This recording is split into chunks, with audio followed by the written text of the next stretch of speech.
Om Shanti. Om Namo Bhagavate Vasudevaya. Welcome to another Yoga Small Talk, and we continue with 7 minutes Bhagavad Gita a day. We are reading from chapter 4 and we reached verse 37.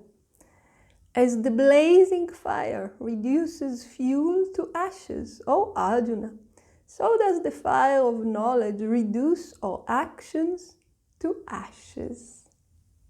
So to understand this verse, we need to discuss the law of karma. So the law of karma tells us that for every action we do, there is a reaction. The law of karma is the law of action and reaction. And the reaction will be of the same quality, but bigger. Meaning we gave someone a flower, we will get back a bouquet. We offended someone, we will get multiple offenses. This is the law of karma. What you give is what you get in return, of the same nature, but more. And the timing of when this karma will fructify, when we will experience the results of our action, is not definite. In some cases it will be faster depending on the type of the karma. We will not go into the details, but in most cases it will not be in this lifetime. We will need to take another birth and to experience this karma. And this is the basics. Now, karma itself is of 3 kinds. There is the sanchita karma. Sanchita karma is the karmic reservoir. So we live for many lives. We do many actions. If you think about how many things you're doing every day, some of them are good, some of them are less good, some of them are neutral. In accordance, some karmas that you are gaining will be good, some meaning will bring pleasurable fruit, others will be bad, meaning will bring suffering, and others will be neutral, meaning the results will not be either pleasurable or painful. So there is this reservoir called Sanchita, and Swami Shivananda tells us Sanchita is the balance of the past actions that will give rise to future births. This is the storage house of accumulated actions. So all those karmas, every time we do, it goes into this karmic bank account and it accumulates. And at the time of passing from one body to the other, meaning when the soul departs from the body,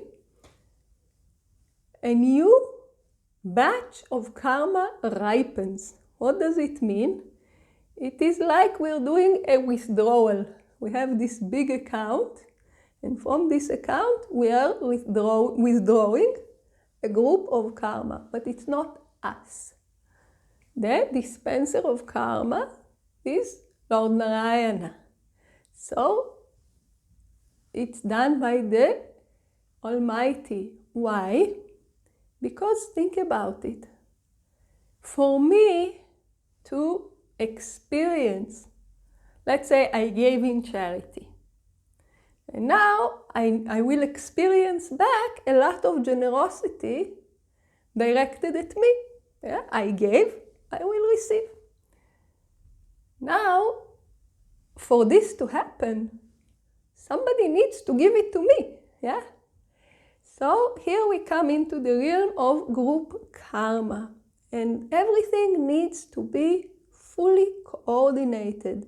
So my karma needs to match my body, my type of birth, and it needs to relate to the karmas of everything and everybody around me. Otherwise, the karmas that other people are supposed to bring to me will not happen. So if you think about it, it is endlessly complicated, and only the Almighty Himself can handle this task. So, out of this reservoir of Sanchita karma, when we leave our current body, our next birth is determined by this group of karmas that are ripened. Those groups of karmas that are ripening is called prarabdha karma. This is the karma that will control our present birth. And prarabdha, Swami Shivananda tells us, so much of the past actions as has given rise to the present birth. So the present birth is a result of what we have done in the past, and this result manifests in the form of our birth and the circumstances of our birth. So what kind of body we were born into what family, into what nation. All the circumstances of our birth are also part of this prarabdha karma, which have already ripened. This is a very, very, very important point, which we will return to a bit later on. And the karmas that we are doing as we live our lives, so we have our prarabdha, we got a body, we got circumstances, but we continue to do. So we continue to generate more and more and more karma, which will guarantee more and more and more birth. And this karma is called agami. This agami goes into the sanchita. We do something, the karma is accumulated, it goes into the reservoir, and at the time of the departure from the body again, a part of this reservoir will ripen. So those are the three types of karma, and this is generally very, very, very, very shortly, very briefly, how it works. And now we need to discuss how knowledge affects this karma, and this we will do in the next teaching. So please join us. Om Shanti.